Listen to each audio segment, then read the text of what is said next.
Bogotá, entre pasillos de poder, documentos oficiales y décadas de controversias políticas, el nombre de Germán Vargas Lleras siempre estuvo rodeado de influencia, decisiones estratégicas y una imagen de hombre fuerte que parecía imposible de derrumbar. Pero hoy surge una pregunta que ha comenzado a despertar curiosidad, debate y hasta sospechas entre quienes han seguido de cerca su historia. ¿Cuál es realmente la herencia que deja Germán Vargas Lleras? Porque cuando hablamos de un hombre que pasó gran parte de su vida dentro de los círculos más poderosos de Colombia, no hablamos solo de discursos, campañas o confrontaciones políticas, sino también de estructuras, relaciones, patrimonio, decisiones que dejaron huella y un legado que muchos consideran tan impresionante como polémico. Se habla de 9 empresas vinculadas a su entorno y de 62 obras documentadas que marcaron su paso por el poder. Pero la verdadera pregunta no es solo cuánto dejó, sino cómo lo construyó, qué sacrificios hubo detrás y qué controversias siguen alimentando dudas hasta hoy. Porque Germán Vargas Lleras no fue precisamente una figura neutral. Fue admirado por unos como un estratega brillante, un ejecutor eficaz y un hombre que hacía que las cosas ocurrieran. Pero también fue criticado por otros como un político duro, ambicioso, autoritario y rodeado constantemente por polémicas que pusieron su nombre bajo el escrutinio público una y otra vez. ¿Estamos hablando de una herencia construida únicamente a base de trayectoria política y visión estratégica? ¿O existe una historia mucho más compleja detrás del poder, las alianzas y las decisiones que marcaron su carrera? En este video vamos a entrar en uno de los capítulos más intrigantes de su historia, explorando no solo el patrimonio y las obras asociadas a su legado, sino también el lado menos contado, los enfrentamientos, las acusaciones, los momentos en que su imagen pública estuvo a punto de fracturarse, y ese contraste fascinante entre el político implacable que veía el país y el hombre detrás de los titulares. Porque cuando una figura tan poderosa deja huella, siempre quedan preguntas incómodas flotando en el aire. Antes de seguir, suscríbete ahora mismo al canal y deja tu like, porque cada suscripción y cada me gusta le indican al algoritmo de YouTube que este contenido merece llegar a más personas. Y eso nos permite seguir investigando y trayéndote historias impactantes, misteriosas y llenas de detalles que pocos cuentan. Y si quieres apoyar todavía más nuestro trabajo para que podamos seguir creando contenido de calidad, puedes enviarnos un super thanks. Y si no puedes hacerlo, tu apoyo también cuenta muchísimo. Así que déjanos en los comentarios qué es lo que más te sorprende de la historia de Germán Vargas Lleras o qué opinas sobre el legado que deja.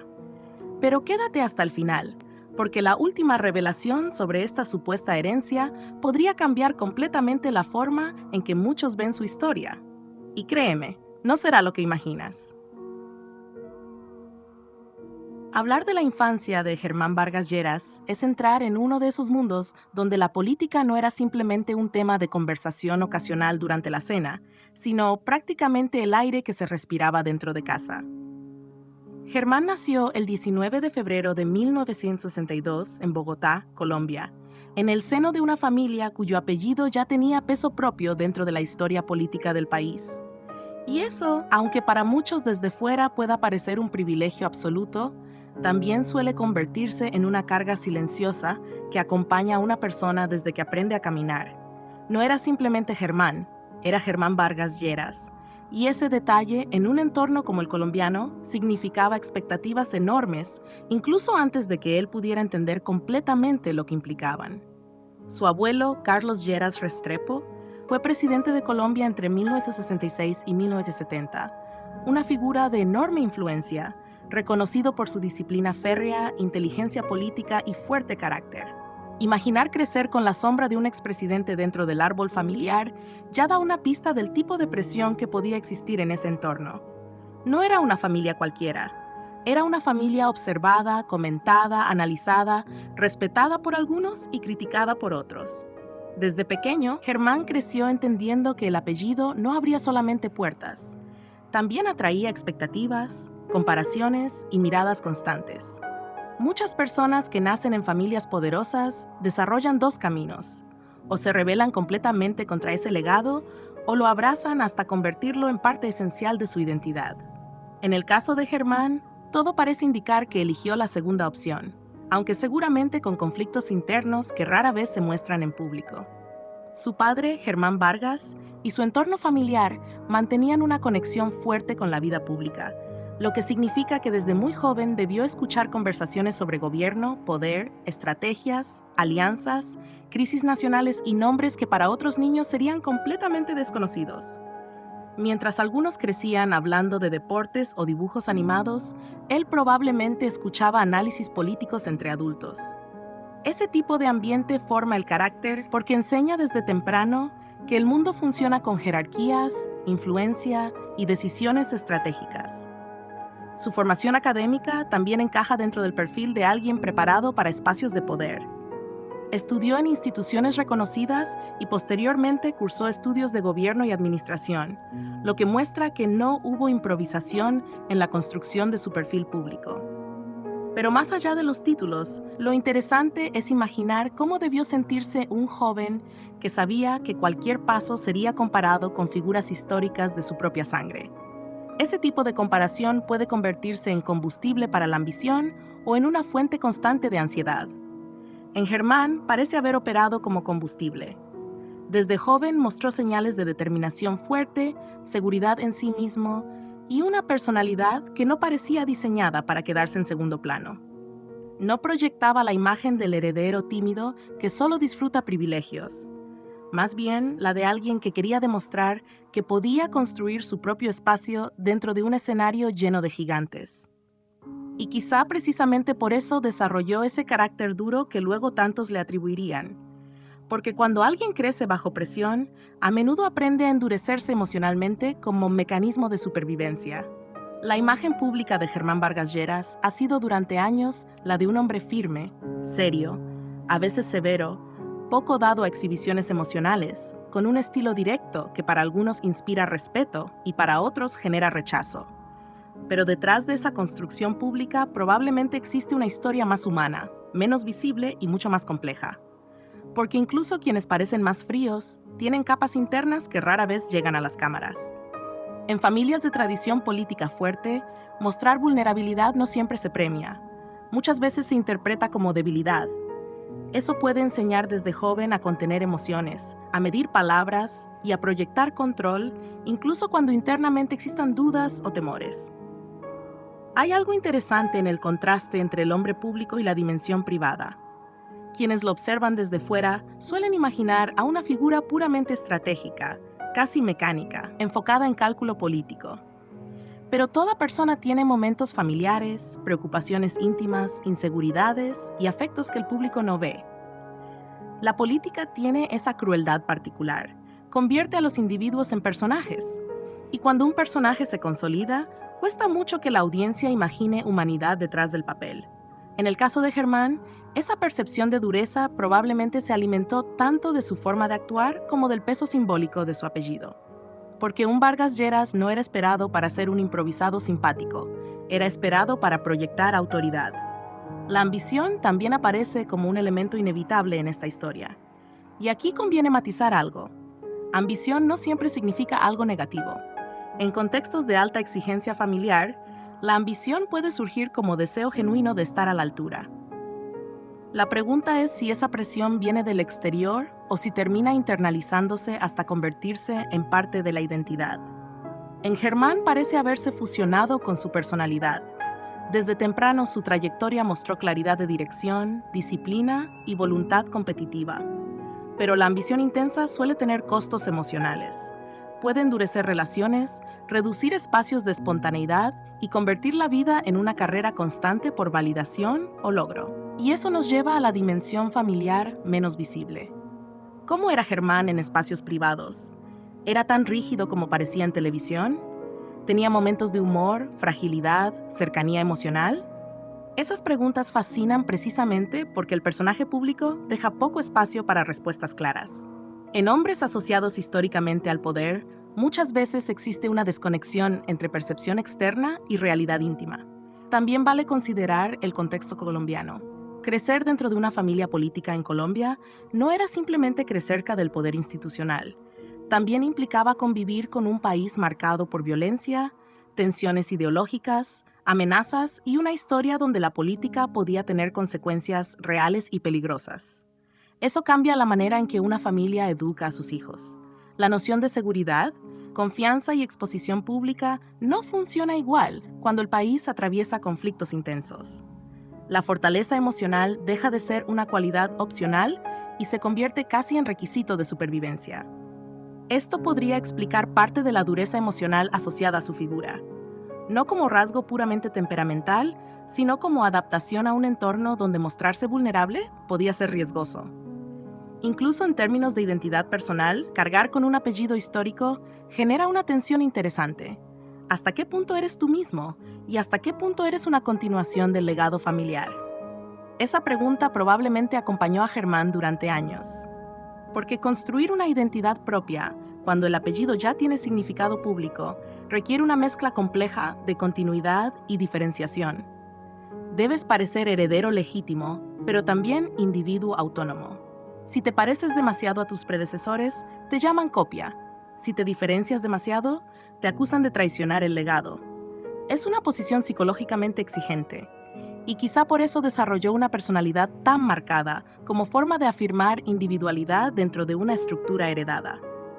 Lo que muchos ven como frialdad, quizá en parte sea autodisciplina aprendida. Lo que algunos llaman arrogancia, quizá en ciertos momentos haya sido mecanismo defensivo. Y lo que otros interpretan como ambición desmedida, podría haber comenzado como necesidad de demostrar valor propio dentro de una genealogía imponente.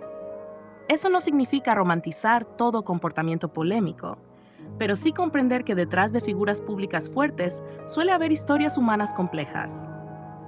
Germán Vargas Lleras no surgió del vacío. Fue producto de una combinación poderosa entre linaje político, presión histórica, formación estratégica, contexto nacional difícil y una personalidad naturalmente orientada al control y la competencia. Y justamente esa mezcla es lo que hace tan fascinante analizar sus primeros años, porque mucho antes de convertirse en figura política nacional, ya estaba formándose el hombre que el país terminaría viendo, admirando o cuestionando según quien lo observe. El ascenso político de Germán Vargas Lleras no fue el tipo de historia lenta y silenciosa que pasa desapercibida entre los pasillos del poder, sino más bien una trayectoria intensa, acelerada y cargada de momentos que hicieron que su nombre se convirtiera en sinónimo de estrategia, disciplina férrea y también controversia constante dentro de la política colombiana. Desde muy temprano dejó claro que no tenía intención de ocupar un papel decorativo ni de vivir únicamente del prestigio heredado de su apellido. Quería poder real, influencia real y capacidad de decisión. Y esa ambición, para bien o para mal, fue una de las fuerzas que impulsaron su carrera. Su entrada formal en la política nacional ocurrió en el Senado colombiano, donde rápidamente construyó la imagen de un político técnico, preparado y especialmente agresivo en el debate. No era el típico político conciliador que buscaba agradar a todos. Su estilo siempre fue directo, confrontativo y muchas veces incómodo para quienes preferían negociaciones más discretas. Esa personalidad lo hizo ganar admiradores que lo veían como un hombre de carácter, pero también enemigos que lo consideraban arrogante, impulsivo y excesivamente autoritario. Durante sus años como senador, empezó a posicionarse como una figura de peso dentro del liberalismo colombiano, pero pronto dejó claro que no quería limitarse a seguir estructuras tradicionales. Su ruptura con viejos esquemas y la creación de nuevas alianzas políticas mostraron una faceta clave de su personalidad: la capacidad de moverse estratégicamente, incluso cuando eso generaba críticas. Uno de los momentos que reforzó su imagen de figura resistente fue el atentado que sufrió en 2005, cuando una carta bomba explotó y le causó graves heridas en una mano. Ese episodio impactó profundamente la opinión pública colombiana. Para muchos, aquello transformó su imagen de político duro en la de un sobreviviente marcado por la violencia que históricamente ha perseguido a la política colombiana. El atentado no solo tuvo consecuencias físicas, sino también psicológicas y simbólicas. A partir de entonces, su narrativa pública se fortaleció con la idea de resistencia, fortaleza y supervivencia. Sin embargo, incluso ese episodio fue leído políticamente desde distintos ángulos, porque en Colombia prácticamente todo se politiza. Su capacidad para recuperarse y seguir activo reforzó aún más su reputación de hombre implacable.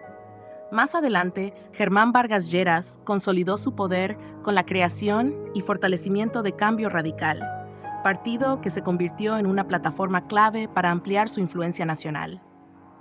Aquí empezó una etapa especialmente interesante porque dejó de ser solo un legislador fuerte para convertirse en un auténtico operador político con capacidad de mover estructuras, construir alianzas y negociar cuotas de poder.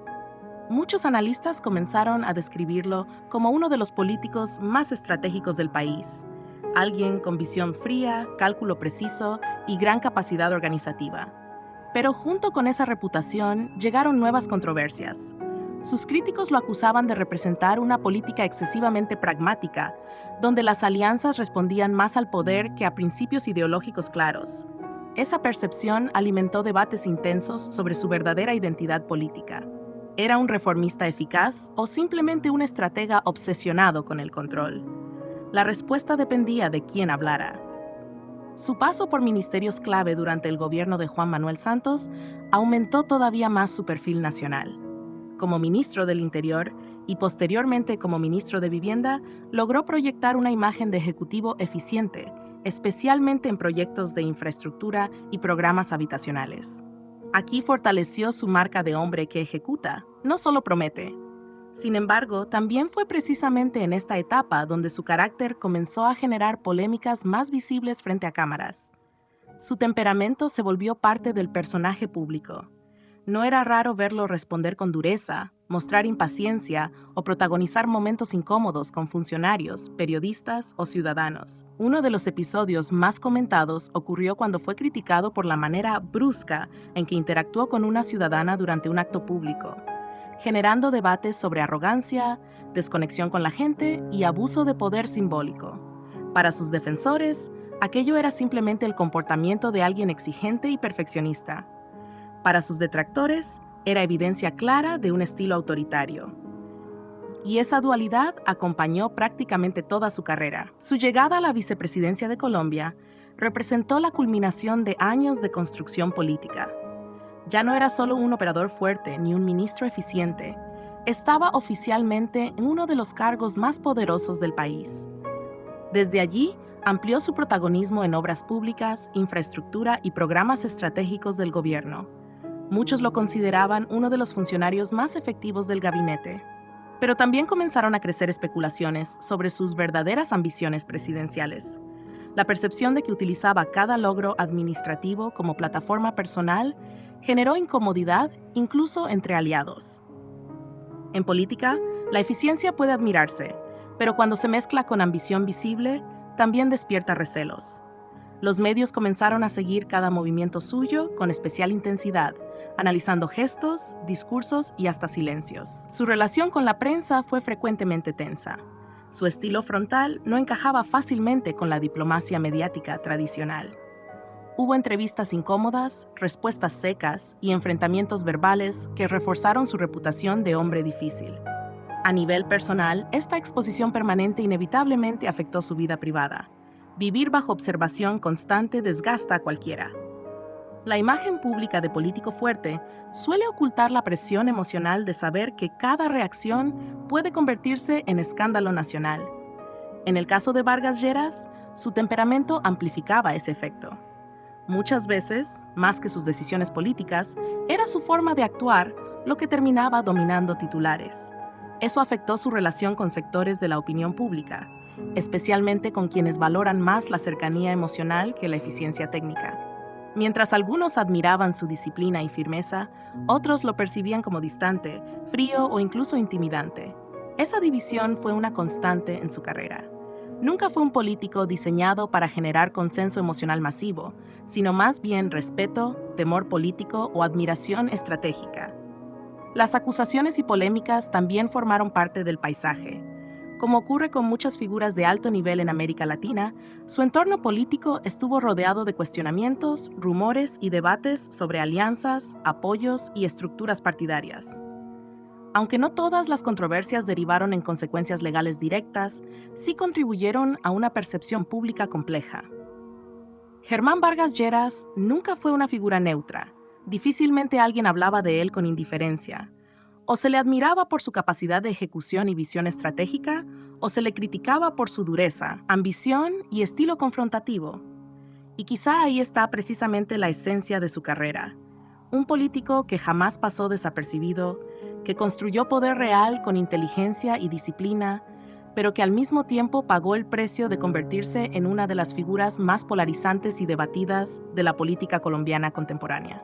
Si hubo un momento en la vida de Germán Vargas Lleras en el que la imagen del hombre fuerte, implacable y aparentemente indestructible comenzó a agrietarse, fue precisamente cuando la muerte dejó de ser una idea lejana para convertirse en una posibilidad aterradoramente real.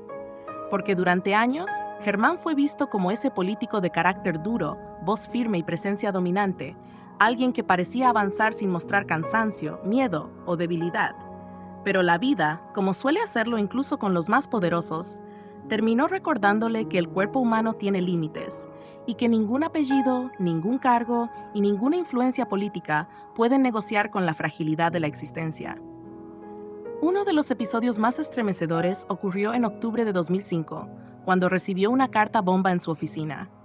Lo que parecía un día normal dentro de la rutina política colombiana cambió en cuestión de segundos, con una explosión brutal. La detonación le provocó heridas severas, especialmente en su mano izquierda, dejando secuelas físicas visibles y convirtiéndolo instantáneamente en una víctima directa de la violencia política que tantas veces se discute desde la distancia. Pero vivir un atentado no es solamente sobrevivir a las heridas visibles, es también cargar con la pregunta silenciosa que persigue después: ¿y si hubiera muerto ese día? Porque cuando alguien intenta matarte de forma tan directa, algo cambia para siempre. Para la opinión pública, Germán salió fortalecido, casi convertido en símbolo de resistencia. Pero detrás de esa narrativa de fortaleza, seguramente existió otra realidad mucho más íntima, una donde el miedo, el trauma y la conciencia de la mortalidad debieron aparecer con fuerza. La política colombiana ha sido históricamente un terreno peligroso, pero una cosa es conocer ese riesgo intelectualmente y otra muy distinta, sentirlo en la propia piel. Ese atentado probablemente reforzó su dureza exterior, pero también pudo haber sembrado una vigilancia interna constante, esa sensación de que la amenaza puede aparecer en cualquier momento. Y quizá ahí comenzó una transformación silenciosa, entender que el poder no protege tanto como parece. Sin embargo, si el atentado representó la violencia externa, su crisis de salud años después representó un enemigo aún más inquietante: el propio cuerpo. En 2011, Germán Vargas Lleras anunció públicamente que debía someterse a una cirugía para tratar un tumor cerebral benigno. La noticia sorprendió profundamente porque rompía por completo con la narrativa del político invulnerable. Una cosa es enfrentar adversarios políticos, debates agresivos o ataques mediáticos. Otra completamente distinta es acostarte sabiendo que médicos intervendrán tu cerebro. Aunque médicamente el diagnóstico era benigno, emocionalmente el impacto era enorme. La palabra tumor por sí sola tiene un peso devastador. Hace que incluso las personas más racionales imaginen escenarios oscuros. Y cuando se trata del cerebro, el miedo se multiplica. ¿Habrá complicaciones? ¿Habrá secuelas? ¿Podré volver a ser el mismo? Son preguntas inevitables. Para un hombre acostumbrado al control, esa experiencia debió ser especialmente difícil, porque la enfermedad tiene algo profundamente humillante para quienes viven tomando decisiones. Les recuerda que hay territorios donde no mandan. Durante ese periodo, aunque Germán mantuvo su estilo sobrio, hubo una percepción pública de mayor vulnerabilidad. Ya no era solo el político fuerte, era también un paciente. Y esa transformación cambia la manera en que el público mira a una figura poderosa. Por un instante, desaparecen los cargos y queda simplemente un ser humano enfrentando incertidumbre. Lo interesante es cómo estos momentos alteran la relación con la ambición, porque cuando alguien vive obsesionado con estrategia, influencia y futuro político, una crisis médica obliga a replantear prioridades. La muerte deja de ser un concepto abstracto y se convierte en una conversación íntima. ¿Vale la pena tanto desgaste? ¿Qué queda realmente si todo termina mañana? Aunque Germán nunca se convirtió en una figura especialmente emocional en público, sus experiencias dejaron señales de una conciencia distinta sobre el tiempo y la fragilidad. Más adelante, nuevos episodios volvieron a encender alarmas. En 2016, durante un acto oficial, sufrió un desvanecimiento público que generó preocupación inmediata. Las imágenes recorrieron medios y redes sociales porque mostraban algo impactante. El hombre que siempre parecía controlar la situación perdiendo momentáneamente el control de su propio cuerpo. Para cualquier figura pública, eso ya es fuerte. Para alguien con su perfil, aún más. El debate mediático fue inmediato. Algunos hablaron de agotamiento extremo, otros especularon sobre consecuencias acumuladas del estrés o de problemas médicos previos.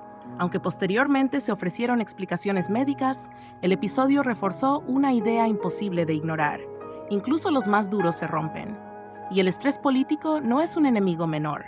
Horarios imposibles, tensión constante, presión mediática, rivalidades permanentes, expectativas enormes, todo eso deja huella. El cuerpo cobra factura tarde o temprano. Lo fascinante de esta parte de su historia es precisamente el contraste entre percepción e intimidad. Públicamente, Germán Vargas Lleras siguió proyectando fortaleza, disciplina y firmeza, pero es difícil imaginar que experiencias así no lo hayan obligado a mirar hacia adentro, porque sobrevivir a un atentado cambia tu relación con el miedo. Sobrevivir a una cirugía cerebral cambia tu relación con el cuerpo. Colapsar públicamente cambia tu relación con la imagen de control. Y todo eso, acumulado, termina transformando a cualquiera. Tal vez no en alguien completamente distinto, pero sí en alguien más consciente de sus límites. Porque la gran ironía del poder es que mientras más alto se llega, más fácil es creer que se tiene control sobre todo, hasta que la vida demuestra lo contrario. En el caso de Germán Vargas Lleras, esos episodios revelaron algo profundamente humano.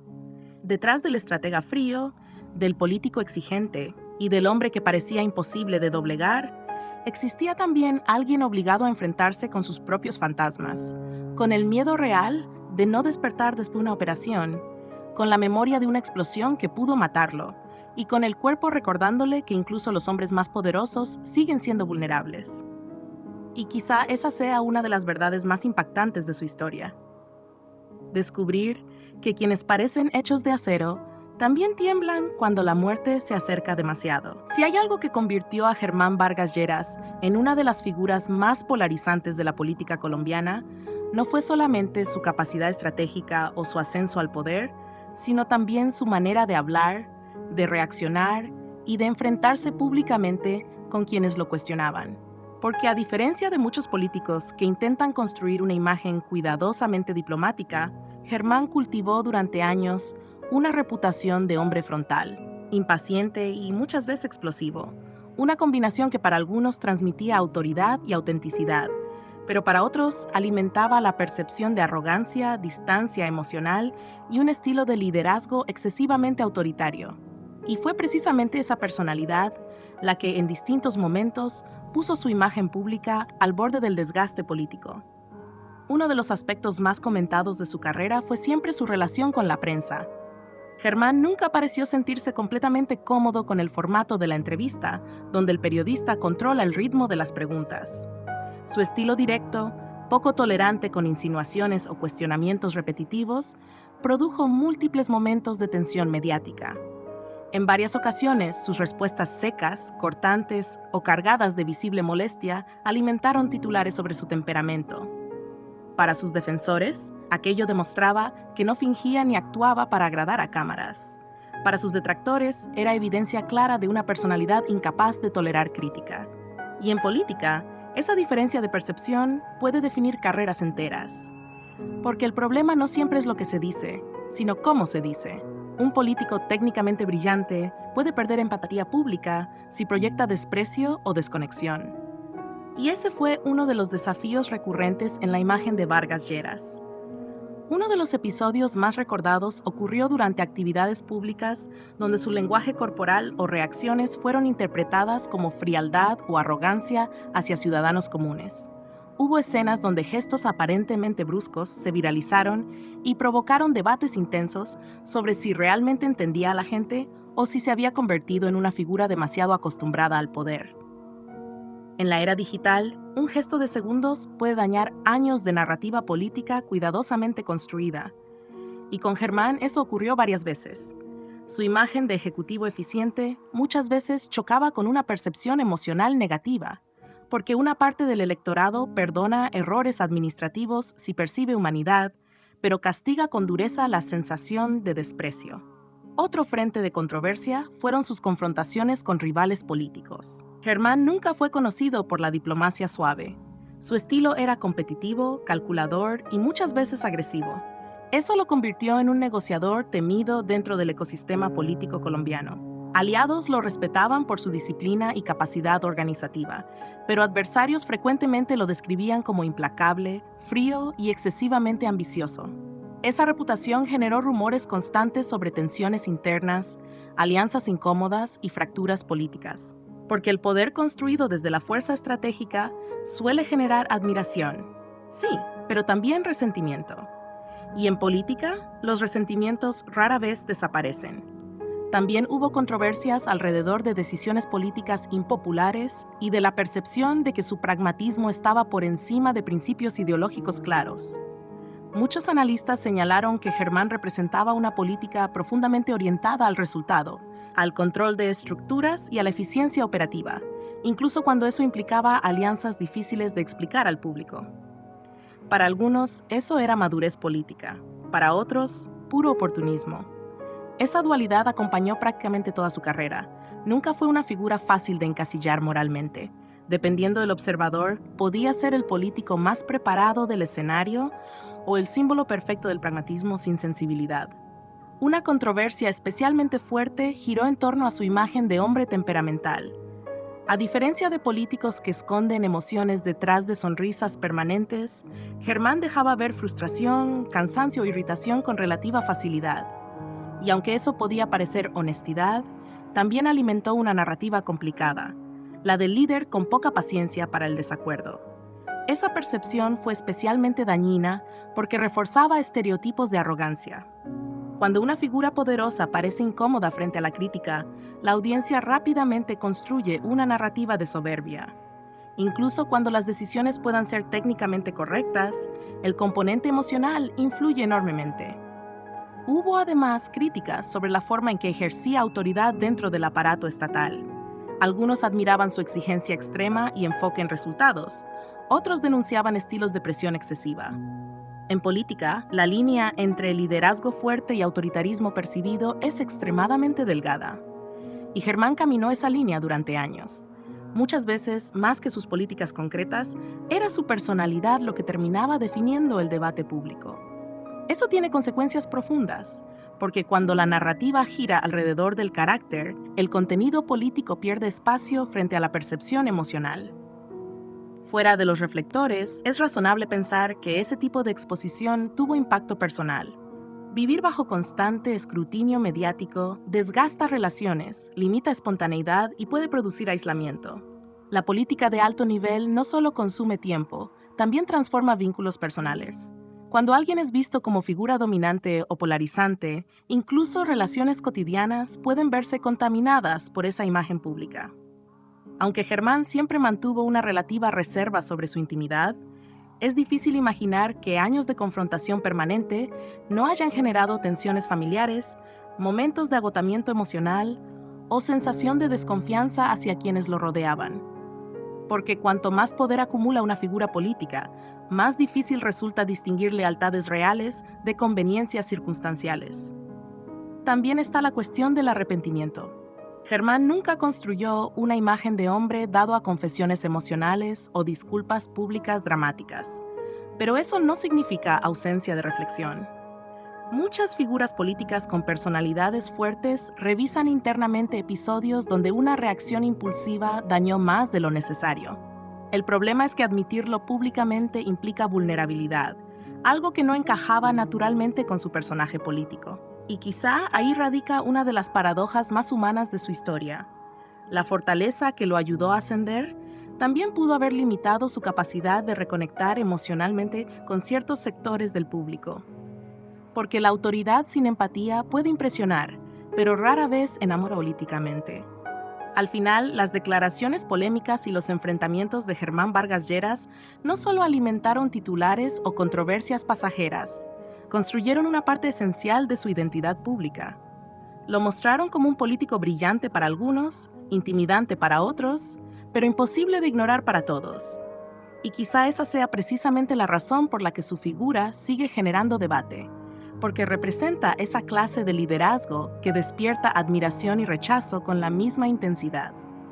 Cuando una figura como Germán Vargas Lleras ha pasado décadas proyectando fuerza, disciplina casi militar y una imagen de hombre difícil de quebrar, resulta especialmente impactante detenerse en esos raros momentos donde la armadura parece abrirse, aunque sea por segundos, y deja escapar una versión mucho más humana, más silenciosa y mucho más vulnerable. Porque si algo genera fascinación en el público, no es solamente ver a un personaje poderoso tomar decisiones o protagonizar enfrentamientos, sino descubrir qué piensa cuando el ruido desaparece, cuando el cuerpo falla, cuando el tiempo comienza a pasar factura y cuando la idea de la muerte deja de ser una noticia sobre otros para convertirse en una posibilidad íntima y personal. Y es ahí donde nace esa pregunta que resulta tan poderosa narrativamente. ¿Alguna vez Germán Vargas Lleras habló de la muerte de una manera que hoy parezca casi una premonición? Más que una predicción literal, lo verdaderamente interesante está en las reflexiones que dejó entrever después de vivir experiencias límite. Porque alguien que ha sobrevivido a una carta bomba, a una cirugía cerebral y a episodios públicos de vulnerabilidad física, inevitablemente desarrolla una relación distinta con el concepto de mortalidad. Aunque no se le conozca por discursos emocionales extensos ni confesiones sentimentales frecuentes, su historia permite construir una narrativa profundamente humana sobre lo que significa enfrentar la fragilidad, cuando durante años has construido una identidad basada precisamente en parecer invencible. Hay algo emocionalmente poderoso en imaginar a un hombre acostumbrado al control absoluto, enfrentándose a la posibilidad de perderlo todo en una sala de hospital o después de una explosión. Porque el miedo no siempre se expresa con lágrimas o declaraciones dramáticas. A veces se manifiesta en silencios, cambios de ritmo, decisiones menos impulsivas o frases aparentemente simples que vistas con el tiempo adquieren otro peso. Después del atentado de 2005, por ejemplo, la narrativa pública giró alrededor de su fortaleza, de su capacidad de resistir, de continuar trabajando y de no dejarse definir por el ataque. Pero detrás de esa historia oficial inevitablemente existe una dimensión privada mucho más intensa, porque sobrevivir a un intento de asesinato no es solo superar heridas físicas, también es convivir con la conciencia brutal de que alguien ya imaginó tu muerte. Esa experiencia deja marcas profundas. Cambia la manera en que se perciben los espacios, las personas, incluso los objetos cotidianos. Un sobre, una oficina, una rutina cualquiera pueden transformarse en recordatorios silenciosos de vulnerabilidad. Y aunque Germán no convirtió ese trauma en espectáculo emocional, sería ingenuo pensar que no dejó huella. Luego vino la cirugía cerebral. Y aquí el componente emocional se vuelve todavía más fuerte, porque una cosa es sobrevivir a una amenaza externa, otra muy distinta es descubrir que el peligro viene desde dentro del propio cuerpo. La palabra tumor tiene una carga psicológica enorme, incluso cuando médicamente sea benigno. Obliga a enfrentar preguntas que ningún estratega político puede controlar. ¿Y si algo sale mal? ¿Y si no despierto? ¿Y si ya no vuelvo a ser el mismo? Para alguien acostumbrado a decidir, ordenar y proyectar autoridad, esa clase de incertidumbre puede resultar devastadora en lo íntimo. Ahí es donde la narrativa del hombre de hierro se vuelve más interesante, porque precisamente cuando el cuerpo impone límites, la identidad construida alrededor de la fortaleza empieza a tambalearse. Quizá no públicamente, quizá no con grandes declaraciones, pero internamente sí. Y es en ese punto donde las reflexiones sobre el legado comienzan a pesar distinto. Porque cuando la muerte se siente cercana, el éxito cambia de significado. Ya no se trata únicamente de cargos, influencia o victorias políticas. También aparecen preguntas más humanas. ¿Qué recordará la gente de mí? ¿Fui demasiado duro? ¿Valió la pena el desgaste? ¿Qué quedó pendiente con quienes amo? Esa es la parte emocional más poderosa de esta historia, porque incluso alguien tan asociado con disciplina y firmeza inevitablemente debe haber tenido momentos de conversación interna profundamente incómodos. También está el envejecimiento, ese enemigo silencioso del poder. La política muchas veces exige proyectar energía constante, control y resistencia, pero el cuerpo recuerda con el tiempo que nada es permanente. Y cuando una figura como Germán experimenta desvanecimientos públicos o señales visibles de agotamiento, el contraste se vuelve aún más fuerte. La audiencia no solo observa al político, observa al ser humano luchando contra el paso del tiempo. Eso cambia la percepción colectiva y probablemente también la autoimagen. Porque en algún momento, incluso quienes se sienten indispensables deben aceptar que el tiempo avanza sin pedir permiso. En términos de sufrimiento personal, aunque Germán ha mantenido bastante reserva sobre aspectos íntimos, la propia naturaleza de su trayectoria permite intuir cargas emocionales importantes. Décadas de presión pública, rivalidades, traiciones políticas, exposición mediática constante y crisis de salud no pasan sin consecuencias. La soledad del poder es una realidad poco discutida. Cuanto más alto llega alguien, más difícil resulta confiar plenamente en quienes lo rodean.